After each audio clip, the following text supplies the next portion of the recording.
The champagne glasses sparkled under the fairy lights like tiny stars. I stood near the back table, watching my sister Emily glow in her white dress. She looked perfect like she always did. The reception hall buzzed with laughter and music. Everyone seemed so happy. I tried to blend into the background, holding my wine glass like a shield. Then Dad stood up. Richard Whitmore, my father, raised his glass high. The room went quiet. "I want to toast my beautiful daughter Emily," he said, his voice filling every corner. "She's worked so hard and married such a successful man." His eyes swept across the crowd and landed on me for just a second. Then he smiled, that cruel smile I knew too well. At least one of my kids found success. The room erupted in laughter. Not mean laughter, but the kind that agrees without thinking. Emily blushed and giggled. My fingers tightened around my glass. The room spun slightly. A wedding videographer's camera turned toward me, catching my frozen face. I felt naked under all those eyes. In that moment, something inside me broke, and then rebuilt itself into something sharper.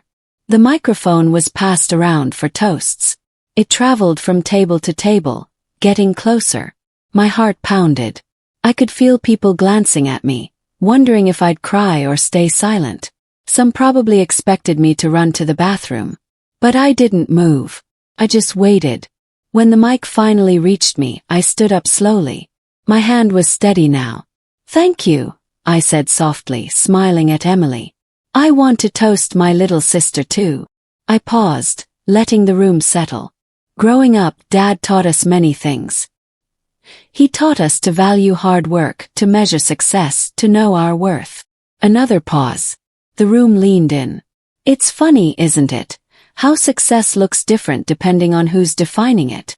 I saw Dad's face harden, but I kept smiling. "Emily, you look beautiful tonight. You found happiness, and that's wonderful. Here's to the people who measure worth by kindness, not money. To the ones who keep going even when they're told they're not enough." I raised my glass. "Cheers!" Gasps rippled through the crowd. I didn't wait for the applause or the awkward silence that followed.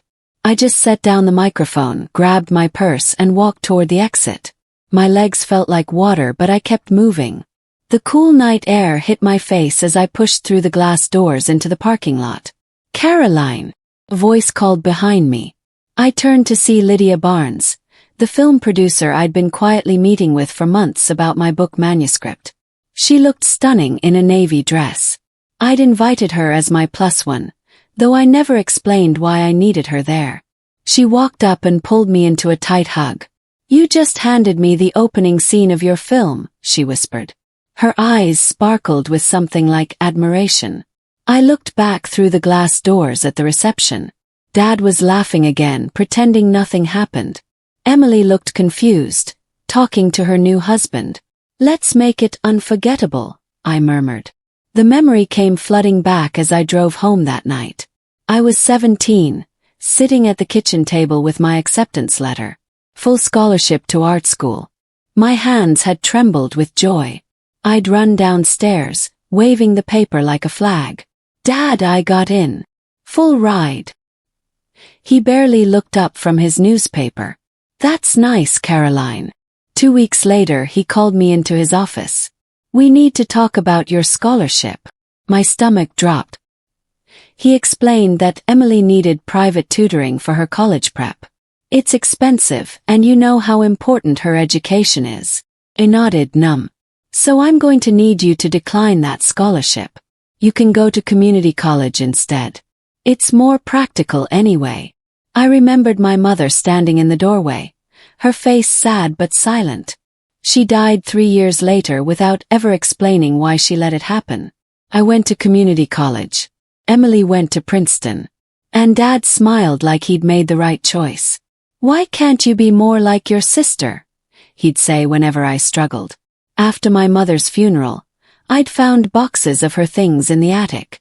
Old letters, photos, legal documents. One envelope caught my eye.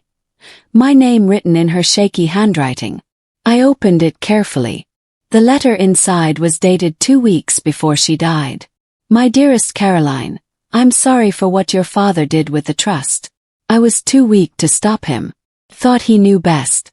I was wrong. Please forgive me. Talk to Margaret Jensen, she knows everything. She tried to help me but I was too afraid. Be braver than I was. Love, Mum. My hands shook as I read it again. Trust. What trust? I barely understood what she meant. But the name Margaret Jensen stuck in my mind. She was Mom's oldest friend, a lawyer who used to visit us when I was young. I hadn't seen her in years. The letter felt like a map to something hidden. That night, I decided I'd find Margaret and ask her everything. It took 3 weeks to track down Margaret Jensen. She'd retired and moved to a small town outside the city. When I finally sat across from her in her cozy living room, she looked at me with sad, knowing eyes. Your mother wanted to tell you, Margaret said quietly. But Richard convinced her it would upset you too much. She pulled out a file folder yellowed with age.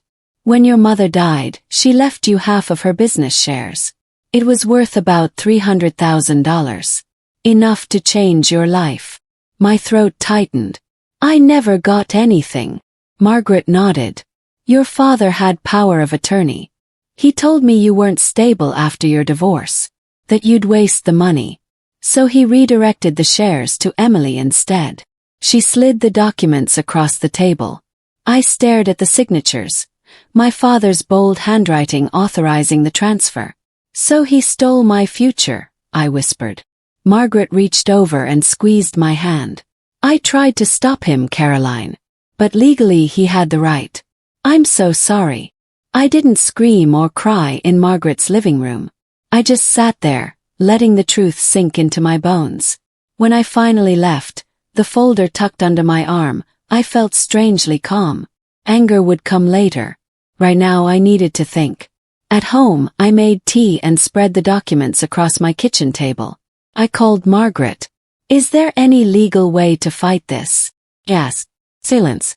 Then, the statute of limitations passed years ago. I'm sorry, Caroline. There's nothing you can do legally. I thanked her and hung up. I stared at the papers for a long time. Then I whispered to the empty room. Then I'll do it my way. I walked to my desk and opened my laptop. The document was already there, waiting. My unfinished manuscript titled, The Other Daughter. I'd started writing it months ago as therapy, a way to process my broken family. Now it would become something else. Something powerful. The book poured out of me over the next few months. Every betrayal, every cruel comparison, every stolen opportunity. I wove it all into fiction. I changed the names, shifted the details, but the heart of it stayed true. It was about a father who sacrificed one daughter's dreams to polish the other's image. About a mother too afraid to speak up. About a sister who accepted everything without question. Writing it felt like surgery without anesthesia. Painful but necessary. Each chapter peeled back another layer of hurt I'd been carrying for years. But it also did something unexpected. It gave me power. This story wasn't just mine anymore. It belonged to every forgotten daughter, every underestimated child, every person told they weren't enough. When I finally typed the end, I sat back and cried. Then I sent the manuscript to Lydia. 3 days later my phone rang. Caroline, she said, breathless. A major studio wants this. They want to option it immediately. Are you ready? Lydia came to my apartment with contracts and champagne. Before you sign, she said seriously, you need to understand something. If this gets made, people will recognize your family. The story's too specific. They'll know it's about you. She watched my face carefully. Are you ready for that kind of exposure? I thought about Dad's smirk at the wedding. About Emily's perfect life built on my stolen inheritance. About all the years I stayed quiet to keep the peace. They should have thought about that before they wrote me off, I said. Lydia grinned. Then let's do this. The deal moved forward quickly. Scripts were written. Casting began. I stayed involved, making sure every detail felt authentic. Then one afternoon my phone buzzed with a text from Emily. We need to talk. Oh, smiled. Someone must have told her about the book. I texted back, "I'm listening." Her response came fast. "You're writing about a family like ours? Are you insane?" Emily called me immediately, her voice sharp with panic. "Caroline, what are you doing? Everyone's going to think it's about us." I stayed calm, stirring my coffee. "It's fiction, Emily. If people see themselves in it, maybe they should ask why." "You're obsessed," she shouted. "You're trying to humiliate us because you're jealous." I laughed, a real laugh this time. "Jealous of what?" "Your perfect marriage. Your stolen inheritance." Silence.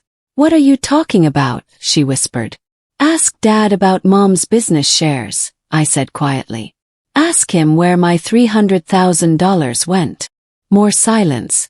Then, "You're lying." Decide. "I have the documents, Emily. Margaret Jensen gave them to me.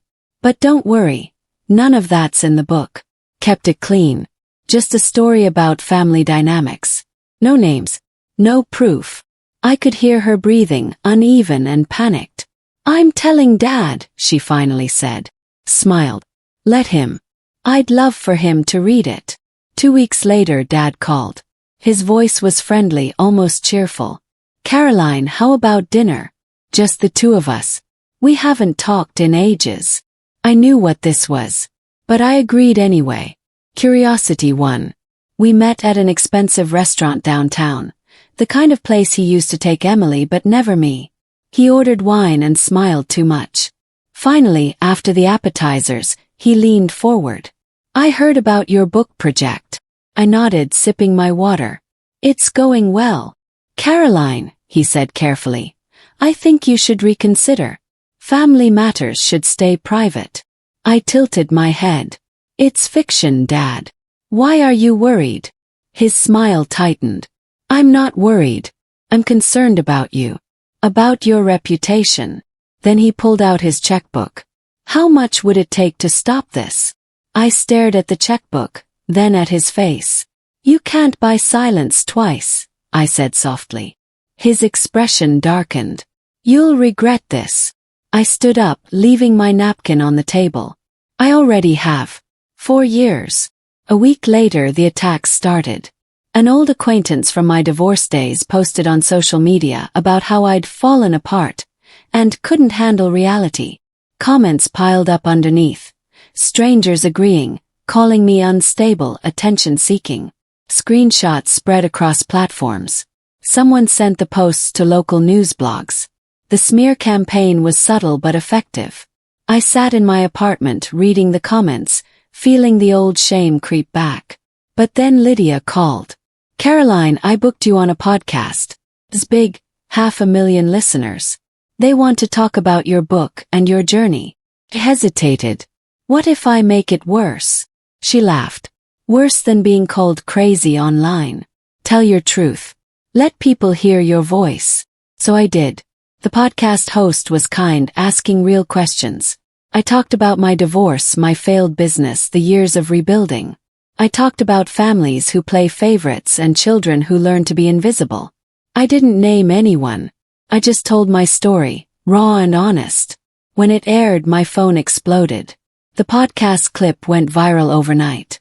People shared it with captions like, "This broke me," and "Every forgotten daughter needs to hear this." Comments flooded in from people with similar stories. Brothers favored over sisters, parents who played cruel games, families built on competition instead of love. The host called me back. "You're trending, Caroline. People are calling you the woman whose pain turned into art. This is incredible." I read through the messages, tears streaming down my face. For the first time, I didn't feel alone. Strangers were telling me they understood, that my story gave them permission to speak their own truths. Then Lydia called, screaming with excitement. "The studio wants to move up the release. They're fast-tracking production. This buzz is exactly what they needed." I laughed, dizzy with disbelief. "Are you serious?" She was. Within a week, casting announcements went public. The project was real now. Undeniable. And everyone was watching, including my family. Emily's perfect life started cracking at the seams. I didn't cause it, I just watched it happen. Her husband's business hit trouble. Rumors spread about affairs, about shady deals. The media, already interested in our family because of the book's growing attention, started digging deeper. Blog posts appeared comparing the fictional family in my manuscript to the Whitmores. Could this Hollywood adaptation be based on a real family drama? One headline read. Another, The Other Daughter, Art or Revenge? Dad started receiving calls from his business associates. I heard through mutual friends that people were asking him directly, "That book's about you, isn't it?" He denied everything. But denial only works when no one's paying attention. Now everyone was watching. Emily called me again, quieter this time. "Caroline, please. This is getting out of hand." I felt a flicker of sympathy. Then I remembered the wedding toast. The stolen inheritance. The years of being invisible. "I'm just telling a story, Emily. If it hurts, maybe there's a reason." Dad called me at midnight, furious. I let it ring twice before answering. "You've ruined our name," he shouted.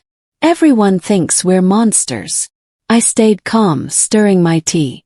"I didn't write your story, Dad. I wrote mine." "You're a liar," he spat. "You're making us look like villains." I laughed softly. "Did I lie about the scholarship you took from me? Did I lie about Mom's inheritance you gave to Emily?" Silence. Then quieter. "You don't understand how hard it was." "I understand perfectly," I interrupted. "You chose one daughter over the other. You measured our worth in dollars and status. And now you're angry because people see who you really are." He hung up. I stared at my phone, feeling strangely free. The next morning, a journalist from a major magazine reached out. They wanted to do a feature story. Photos, interview, everything.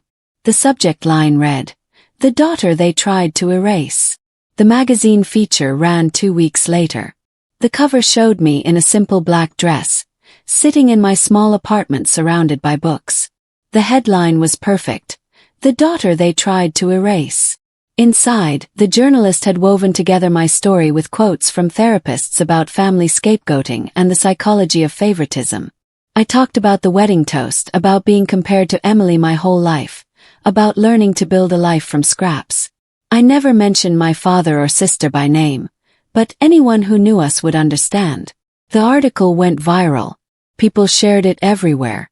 Suddenly, I wasn't just a bitter ex-daughter. I was a symbol. The underdog who turned pain into power. Then Emily showed up at my door. Mascara streaked down her face. "He's losing everything," she sobbed. "His business partners are pulling out. People are canceling contracts. They think he's the dad from your book." I let her inside. For a moment, I saw my little sister again, the one I used to protect. Then I remembered everything that came after. Emily sat on my couch, crying into her hands. "Dad's finances are falling apart," she said between sobs. "It's bad, Caroline. Really bad." I handed her tissues and waited. She looked up at me with red eyes. "He used my husband's company to cover his debts. Everything's connected. If Dad goes down, we go down too." My stomach tightened. "What are you saying?" She took a shaky breath. "His business was built on fraud. Small stuff at first, then bigger. He's been hiding it for years. Now with all this attention from your book, people are digging. Audits are coming." I sat back stunned. I'd wanted him to face consequences for what he did to me. But this was bigger than I'd imagined. "Why are you telling me this?" I asked. Emily grabbed my hand. "Because you're the only one who can help. You have a platform now. If you speak up for him, say the book wasn't about him, maybe it'll stop." I pulled my hand away. "You want me to lie?" She nodded desperately. "Please, Caroline. I'm begging you." I didn't sleep that night. Emily's words echoed in my head. I could end this with one statement. Say the book was pure fiction, that my family was wonderful, that everything was fine. Dad would be grateful. Emily would be saved. And I'd be right back where I started. Invisible, silenced, erased. Lydia came over the next morning with coffee. I told her everything. She listened carefully, then said, "You have a choice, Caroline. You can end this with grace, or with fire." I stared out the window. "What would you do?" She smiled sadly. "That's not my decision. But I'll tell you this. You've already won. The book's a success. The movie's happening. Nothing they do can take that away. The question is, what kind of person do you want to be?" I thought about Mom's letter. About Margaret's sad eyes. About all the years I stayed quiet.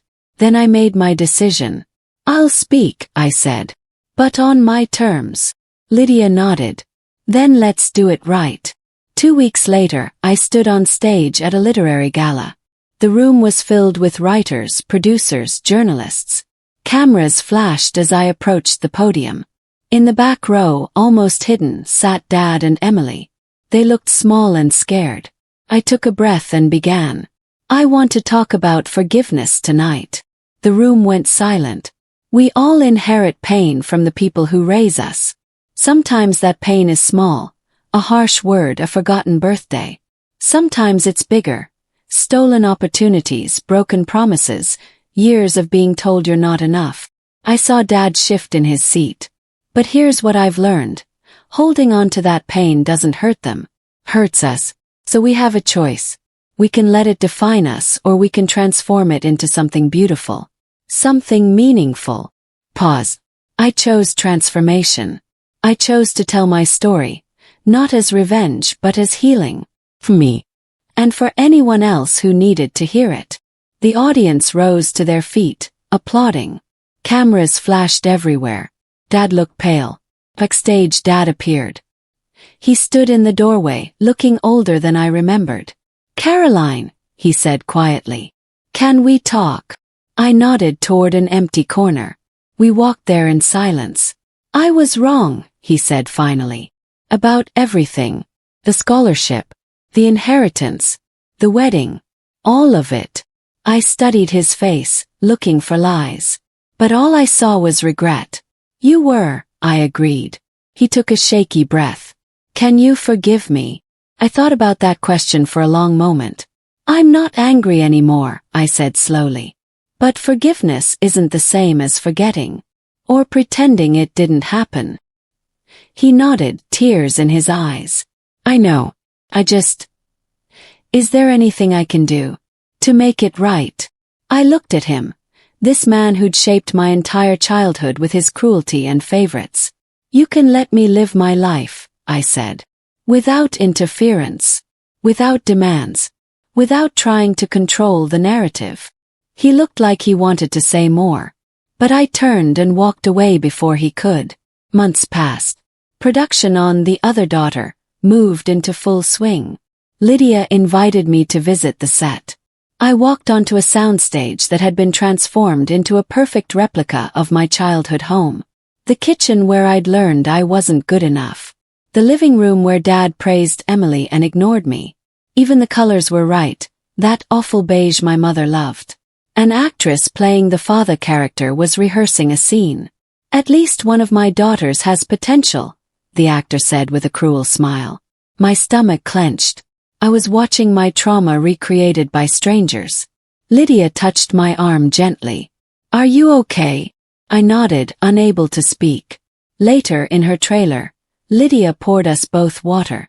"You turned your pain into art," she said softly. "That's the ultimate power move. Not revenge. Transformation." Smiled. "It doesn't always feel powerful." She squeezed my hand. "That's because you're still in it. But one day you'll look back and realize you saved yourself. And that's everything." The premiere arrived on a cool October evening. Red carpet, cameras, reporters shouting questions. I wore a simple navy dress. No designer labels, no expensive jewelry. Just me. Lydia walked beside me, along with some cast members. The attention felt surreal.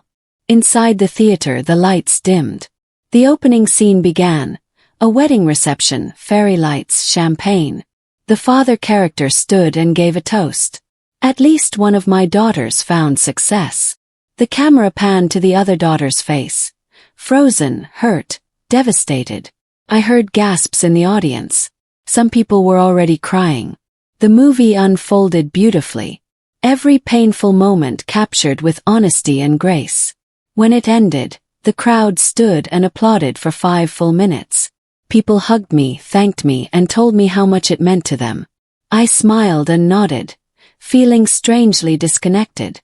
Later, I learned that Dad had watched it alone in his living room. A neighbor said he cried the entire time. 3 weeks after the premiere, a letter arrived at my apartment. I recognized the handwriting immediately. Dad's careful, precise script. I almost threw it away. But curiosity won. I opened it carefully. Dear Caroline, I've started this letter 100 times. Nothing sounds right. But I need to try. I was a terrible father. Not just sometimes, consistently, deliberately terrible. I chose pride over love. Image over truth. I told myself I was helping Emily, building her future. But really I was just scared. Scared you were too much like your mother, strong, independent, unwilling to be controlled. So I tried to break that strength.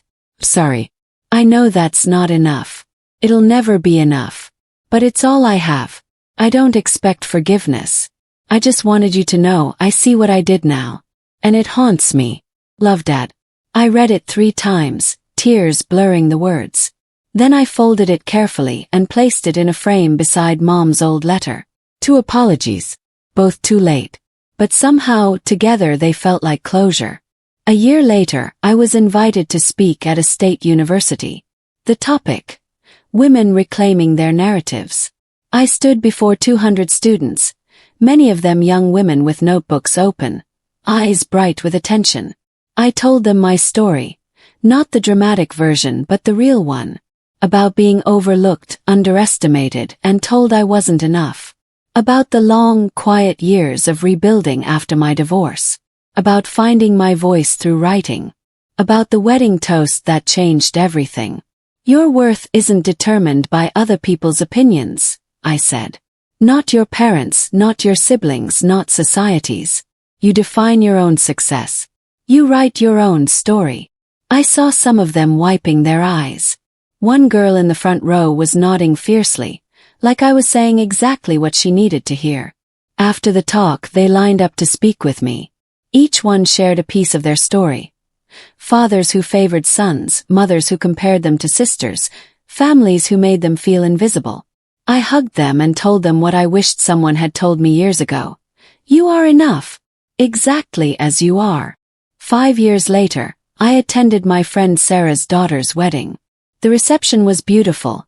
Flowers everywhere, soft music, happy faces. When they asked me to give a toast, I smiled and stood up. The room went quiet. I want to toast the bride and groom, I began, but also everyone here who's ever felt underestimated. To the ones who were told they weren't enough, who worked twice as hard for half the recognition, who rebuilt themselves from nothing. I raised my glass high. May your success speak louder than their silence. May your joy be your revenge. And may you always remember, you were never the problem. The room erupted in applause. Later, as I drove home, my phone buzzed. A text from an unknown number. That was beautiful. I'm sorry I missed so much. Dad. I stared at it for a long moment. Then I turned off my phone and drove toward my quiet apartment. Somewhere out there, my father was watching my speeches on TV, reading articles about my work, and seeing my success from a distance. He'd lost the right to be close. But maybe, in his own way, he was finally learning what it meant to be proud of me. Not because I was successful, but because I survived him. And that was enough.